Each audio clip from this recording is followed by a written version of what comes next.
ಸೂರ್ಯನನ್ನು ಕುರಿತಾಗಿ ಬರೆದ ಹಾಡು ಅಂತ. ಅದು ಕೇಳಿಸ್ಕೊಳ್ಳುವಾಗ ಮಾತ್ರ ಅದು ನಾವು ಇನ್ನೊಬ್ಬರಿಗೆ ಹೇಳ್ತಕ್ಕಂಥ ಮಾತಿದು ಅಂತ ಅನಿಸುತ್ತೆ. ಆಗಿನ ಕಾಲದಲ್ಲೆಲ್ಲ ಸಂಪ್ರದಾಯಸ್ಥವಾಗಿ ಹುಡುಗನ್ನು ನೋಡೋಕ್ಕಾಗ್ತಿರ್ಲಿಲ್ಲಂತೆ. ಇನ್ನು ಹಾಡು ಹೇಳಿ ಅವ್ರ ಮುಂದೆ ಮೆಚ್ಚೋದಂದರೆ ಭಾರಿ ಕಷ್ಟ ಸಮಯ. ಅಂಥದ್ದೊಂದು ಸಿಚುಯೇಷನ್ನು ಆ ಚಿತ್ರದಲ್ಲಿದ್ದಾಗ ಆ ಹಾಡನ್ನು ಚಿ ವಿಜಯಶಂಕರ್ ಬರೆದಿದ್ದಾರೆ. ಚಿ ವಿಜಯಶಂಕರ್ ಹಾಡು ಬರೆಯುವಾಗ ಕೂತ್ಕೊಂಡಾಗ ದೊರೆ ಭಗವಾನ್ ಅವರು ಕಿಚಾಯಿಸಿದ್ರಂತೆ. ಏನು 2 ಗಂಟೆ 20 ನಿಮಿಷಕ್ಕೆ ರೇಡಿಯೋ ಸೀಲನ್ ಅಂತ ಒಂದು ಕಾರ್ಯಕ್ರಮ ಓಡ್ತಿತ್ತು ರೇಡಿಯೋದಲ್ಲಿ. ಅಲ್ಲಿ ಕನ್ನಡ ಚಿತ್ರಗೀತೆಗಳ ಡಿಮ್ಯಾಂಡ್ ಇರ್ತಿತ್ತು. ಆ ಡಿಮ್ಯಾಂಡ್ ಪ್ರಕಾರ ಹಾಡು ಹೇಳ್ತಿದ್ರು.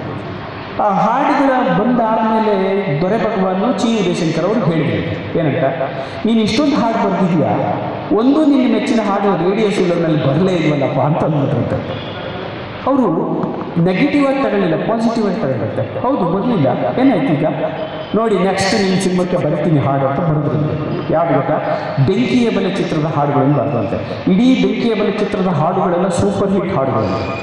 ಅದರಲ್ಲೇ ಅದು ಬಿಸಿಲಾದರೇನು ಮಳೆಯಾದರೆ ಅಂತ ಹಾಡು ಬರೆದಿದ್ದು ಅದೇ ಸಂದರ್ಭದಲ್ಲಿ. ಅಂದರೆ ಒಬ್ಬ ಚಿತ್ರಗೀತೆ ರಚನೆಕಾರನಿಗೆ ಕವಿ ಅಂತ ಕರೆಯಲಾಗುತ್ತೆ. ಎಲ್ಲೂ ಕವಿ ಅಂತ ಕರೀಲಿಲ್ಲ. ಆದರೆ ಎಲ್ಲರೂ ನೆನಪಿಟ್ಟುಕೊಳ್ಳತಕ್ಕಂಥ ಸಾಹಿತ್ಯದ ಒಂದು ಹಾಡುಗಳನ್ನು ಅವರು ನೇರವಾಗಿ ನಮ್ಮ ಮನಸ್ಸಿಗೆ ಮುಟ್ಟುವಂತೆ ಬರೆದ್ಬಿಟ್ಟು ಸುಪ್ರಸಿದ್ಧರಾಗಿದ್ದರೆ. ಈಗಲೂ ಅವರು ಹಾಡುಗಾರ ಈಗಲೂ ನಮ್ಮ ಕಣ್ಣಿಂದ ಇದ್ದರೆ ನಾವು ಅಷ್ಟರ ಮಟ್ಟಿಗೆ ಅವರ ಸಾಹಿತ್ಯ ನಮ್ಮ ಮನಸ್ಸಿನಲ್ಲಿ ಓದಿದೆ. ಈಗ ಗಾಳಿ ಮಾತು ಚಿತ್ರದ ಹಾಡಿನಲ್ಲಿದೆ ಕುಮಾರ್.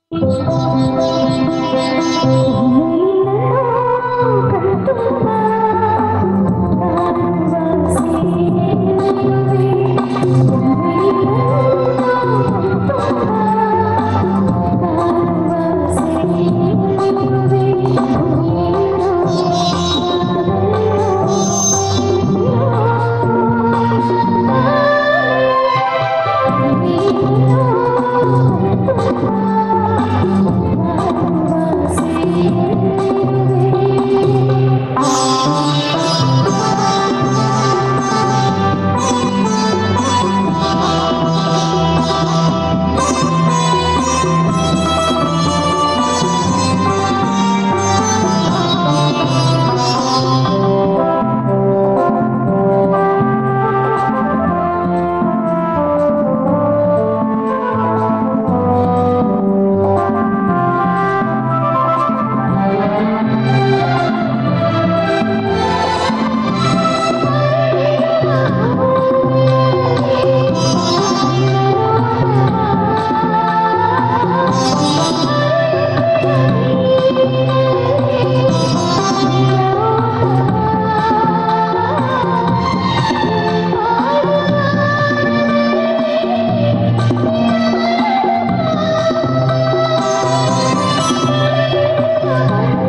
ನನಗನ್ಸಿದ ಮಟ್ಟಿಗೆ ಇದು ನಮ್ಮ ಕಾರ್ಯಕ್ರಮದ ಕೊನೆಯ ಹಾಡು ಅಂತ ನಾನು ಅಂದ್ಕೊಂಡಿದ್ದೀನಿ.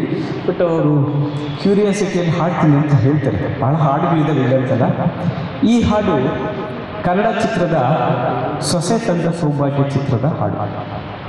ಕನ್ನಡದ ಮೊಟ್ಟ ಮೊದಲ ಸಿನಿಮಾಸ್ಕೋಪ್ ಚಿತ್ರ ಇದು. ಕನ್ನಡದ ಮೊಟ್ಟ ಮೊದಲ ಸಿನಿಮಾಸ್ಕೋಪ್ ಚಿತ್ರ ಇದು. ಈ ಚಿತ್ರದ ಹಾಡುಗಳನ್ನು ಬರೆಯೋ ಸಂದರ್ಭದಲ್ಲಿ ಅಥವಾ ಆರ್ ಎನ್ ಜಯಗೋಪಾಲು ಇದಕ್ಕೆ ಸಂಗೀತ ಹಾಕಿರ್ತಾರೆ. ಆ ಒಂದು ಚಿತ್ರ ತಂಡದಲ್ಲಿ ಒಬ್ಬರು ಸದಾನಂದ ಅಂತಂದ್ಬಿಟ್ಟು ಒಬ್ಬರು ತುಂಬ ಆ್ಯಕ್ಟಿವ್ ಆಗಿ ಕೆಲಸ ಮಾಡ್ತಿರ್ತಾರೆ. ಆ ಸದಾನಂದ ಅವರು ಎಷ್ಟು ಚೆನ್ನಾಗಿ ಕೆಲಸ ಮಾಡ್ತಿರ್ತಾರೆ ಅಂದರೆ ಪ್ರತಿ ಯೂನಿಟಲ್ಲೂ ಅವ್ರೊಂದು ಕೈವಾಡ ಇರ್ತಿರ್ತಾರೆ. ಒಟ್ಟು ಹೆಂಗಾದ್ರೂ ಮಾಡಿ ಚೆನ್ನಾಗಿ ಮಾಡಬೇಕು, ಅದು ಮಾಡಬೇಕು, ಹಂಗೆ ಮಾಡಿ ಸರ್, ಹಿಂಗೆ ಮಾಡಿ ಸರ್, ಊಟ ರೆಡಿಗೆ ಬನ್ನಿ ಸರ್, ಸರ್ ನೀವು ಹಾಡ್ಬಿಡಿ ಸರ್, ಏನೋ ಅವ್ರಿಗೆ ಪೇಪರ್ ತಂದು ಕೊಡೋದು, ಪೆನ್ ಕೊಡಿ, ಎಲ್ಲದರಲ್ಲೂ ಇನ್ವಾಲ್ವ್ ಆಗ್ತಾ ಇದ್ದಂತೆ. ಅವರಿಗೆ ಪರಮಾಪ್ತನಾಗಿತ್ತಂತೆ. ಆರ್ ಎನ್ ಜಯಗೋಪಾಲ್ ಅವರಿಗೆ ಅತ್ಯಂತ ಪರಮಾಪ್ತ ಶಿಷ್ಯ ಆಗಿತ್ತಂತೆ ಸದಾನಂದ ಅನ್ನೋ ಹುಡುಗ. ಒಂದು ವಾರ ಇದಕ್ಕಿದ್ದಂಗೆ ನಾಪತ್ತೆ ಆಗ್ಬಿಟ್ಟಂತೆ. ಇದಕ್ಕಿದ್ದಂಗೆ ನಾಪತ್ತೆ ಆಗಿಬಿಟ್ಟು ಬಂದಾಗ ತಲೆ ಬೋಳಿಸ್ಕೊಂಡು ಬಂದಿದ್ರಂತೆ. ತಲೆ ಬೋಳಿಸ್ಕೊಂಡು ಬಂದಾಗ ಇವರು ಆರ್ ಎನ್ ಜಯಗೋಪಾಲ್ ಅವರು ಕೇಳಿದ್ರು, ಯಾಕಪ್ಪ ತಲೆ ಬೋಳಿಸ್ಕೊಂಡು ಬಂದಿದ್ಯಾ ಅಂದರೆ, ಏನು ಮಾಡೋದು ಸರ್, ಒಂದು ವಾರದ ಅವಧಿಯಲ್ಲಿ ನನ್ನ ಅಣ್ಣ ತಮ್ಮ ಇಬ್ಬರು ತೀರ್ಕೊಂಡು ಹೋಗ್ಬಿಟ್ರು. ಎಂಥ ಸೂತಕದ ಛಾಯೆ ಅಲ್ವಾ. ಒಂದು ವಾರದ ಅವಧಿಯಲ್ಲಿ ಇಬ್ಬರು ಒಂದೇ ಮನೆಯಲ್ಲಿ ಸಾಯೋದು ಅಂದರೆ ಅದು ಯಾರಿಗೂ ನನಗನ್ಸಿದ ಮಟ್ಟಿಗೆ ದುಃಖ ತಡ್ಕೊಳಕ್ಕಾಗಲ್ಲ. ಅಂಥ ದುಃಖದ ಸಂಬಂಧದ ಸಿಚುವೇಶನ್ ಬಂದುಬಿಡುತ್ತೆ. ಈಗ ಆರ್ ಎನ್ ಜಯಗೋಪಾಲ್ ಹಾಡು ಬರೀಬೇಕು, ಗಟ್ಟಿ ಮನಸ್ಸು ಮಾಡಿ ಹಾಡು ಬರೀತಾರೆ. ಹಾಡು ಬರ್ಕೊಳ್ತಾರೆ. ಹಾಡು ಬರೆದಾದ ತಕ್ಷಣ ಫೋನ್ ಮಾಡ್ತಾರೆ. ಯಾರಿಗೆ? ಪಿ ಬಿ ಶ್ರೀನಿವಾಸ್ ಅವ್ರಿಗೆ ಫೋನ್ ಮಾಡ್ತಾರೆ. ಸರ್, ಒಂದು ಹಾಡಿದೆ, ಹಾಡಬೇಕು ಅಂತ ಬಂದರು. ಹಾಡಿದೆ, ಹಾಡಬೇಕು ಅಂದಾಗ ಪಿ ಬಿ ಶ್ರೀನಿವಾಸ ಸಾಮಾನ್ಯವಾಗಿ ನೇರವಾಗಿ ಮಾತಾಡ್ಬಿಡ್ತಾರಂತೆ. ಏನೂ ತಡ ಮಾಡಾಗುತ್ತೆ. ಅವರು ಒಂದೆರಡು ಸೆಕೆಂಡ್ ಮಾತಾಡಿರುತ್ತೆ. ಸರಿ, ಯಾವತ್ತು ಹಾಡಬೇಕು ಅಂತ ಕೇಳಿದೆ. ನಾಳೆ ಸಾಯಂಕಾಲ 4 ಗಂಟೆಗೆ ಹಾಡಬೇಕು ಅಂತ. ಆಯಿತು, ಹಾಡ್ತೀನಿ ನನ್ನ ಅಂತ ಹಾಡ್ಕೊಂತ ಒಪ್ಕೊಂಡು ಫೋನ್ ಇಟ್ಟಂತೆ. ನೆಕ್ಸ್ಟ್ ಡೇ ಸಾಯಂಕಾಲ 4 ಗಂಟೆಗೆ ಪಿ ಬಿ ಶ್ರೀನಿವಾಸ್ ಅವರು ಬಂದರು. ಅತ್ಯಂತ ಮಧುರವಾದ ಗೀತೆ, ಅತ್ಯಂತ ಮಧುರವಾದ ಗೀತೆ. ಗೆಸ್ ಮಾಡ್ತಿರ್ತೀವಿ ಕಾಣಿಸುತ್ತೆ. ಸೊಸೆ ತಂದ ಸೌಭಾಗ್ಯ. ರವಿವರ್ಮನ ಕುಂಚದ ಕಲೆ ಬಲೆ ಸಾಕಾರವು ಹಾಡು. ಎಂಥ ವೈರಾಗ್ಯದ ಮನಸ್ಸಿಗೂ ಕೂಡ ರಸಿಕತೆ ಬರತಕ್ಕಂಥ ಸಾಹಿತ್ಯ ಇದೆ. ಅಷ್ಟು ಚೆಂದ ಹಾಡು. ಪಿ ಬಿ ಶ್ರೀನಿವಾಸ್ ಹಾಡಿಬಿಡ್ತಾರೆ. ಹಾಡಿಬಿಟ್ಟು ಕೊನೆ ಸಾಲಲ್ಲಿ ಚಿರಯೌವನ ನಿನ್ನಲೇ ಅಂತ ಹಾಡು ಮುಗಿತದೆ. ಹಾಡು ಮುಗಿಸಿ ಬಂದ್ಬಿಟ್ಟು ಪಿ ಬಿ ಶ್ರೀನಿವಾಸ್ ಕೂತ್ಕೊಂಡ್ಬಿಟ್ಟು ಮನಸ್ಸೋ ಇಚ್ಛೆ ಹಾಕ್ಕೊಂಡ್ಬಿಡ್ತಾರೆ. ಮನಸ್ಸೋ ಇಚ್ಛೆ ಅಂದರೆ ಎಲ್ಲರಿಗೂ ಆಶ್ಚರ್ಯ. ಯಾಕೆ ಕಳ್ತಿದ್ದಾರೆ ಪಿ ಬಿ ಶ್ರೀನಿವಾಸ್ ಅಂತ ಯಾರಿಗೂ ಗೊತ್ತಾಗಬೇಕು. ಸ್ವಲ್ಪ ಹಳೋದು ಕಡಿಮೆ ಆದ ತಕ್ಷಣ ಅವ್ರ ಹತ್ರ ಓದಿ ಕೇಳಿದ್ರಂತೆ, ಯಾಕೆ ಸರ್, ಯಾಕೆ ಆಗ್ತೀರಿ ಅಂತ ಕೇಳಿದ್ರಂತೆ. ನೋಡಿ, ವೃತ್ತಿ ಧರ್ಮ ಅನ್ನೋದು ಹೆಂಗಿರುತ್ತೆ ಅಂದರೆ, ನೀವು ಕೇಳಿದ್ರೆ ನಿಮಗೆ ಮೈಯೆಲ್ಲ ರೋಮಾಂಚನ ಆಗ್ತದೆ. ನಾನು ಓದುವಾಗ ನನಗೆ ಎಷ್ಟೆಲ್ಲ ಕಷ್ಟಪಟ್ಟು ಓದಿ ಬರ್ತಿರ್ತಾರೆ, ಇಂಥ ಸಿಚುವೇಷನಲ್ಲಿ ಹಾಡಿರ್ತಾರೆ. ಅಂದರೆ ಹಾಡು ಬರೆದಾದ್ಮೇಲೆ ಪಿ ಬಿ ಶ್ರೀನಿವಾಸ್ ಅವರು ಫೋನ್ ಮಾಡಿದಾಗ ಪಿ ಬಿ ಶ್ರೀನಿವಾಸ್ 2 ಸೆಕೆಂಡ್ ಮಾತಾಡಲ್ಲ ಅಂತ ಹೇಳಿದ್ನಲ್ಲ. ಯಾಕೆ ಮಾತಾಡಲ್ಲ ಅಂತ ಗೊತ್ತಾಗಿರಲಿ ಬಂದರೆ ಅವ್ರ ತಾಯಿ ಸತ್ತಿರ್ತಾರಲ್ಲ.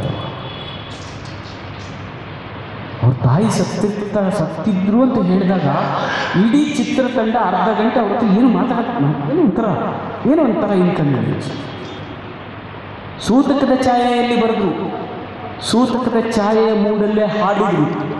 ಆದರೆ ಎಂಥ ವೈರಾಗ್ಯದ ಮನಸ್ಸನ್ನು ಕೂಡ ರಸಿಕತೆ ಕಡೆ ತರ್ತಕ್ಕಂಥ ಹಾಡುವಾಗ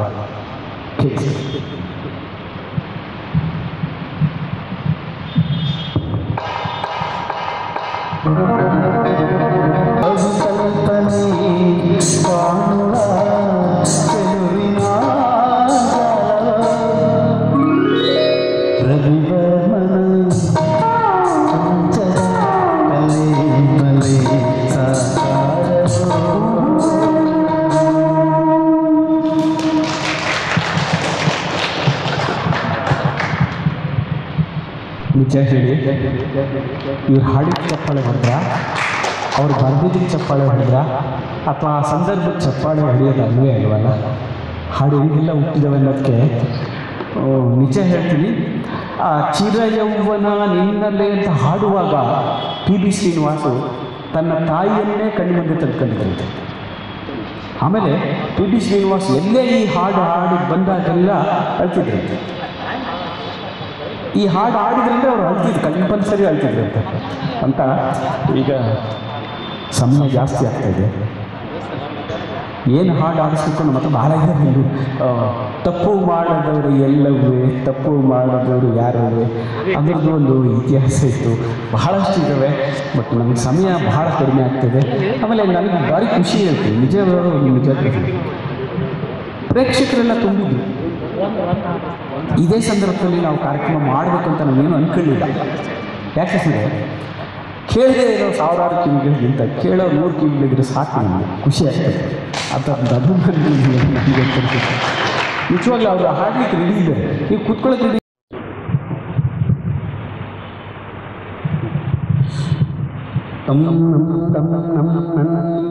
ಮನಸ್ಸು ನುಡಿಯುತ್ತಿದೆ, ಸೋತಿದೆ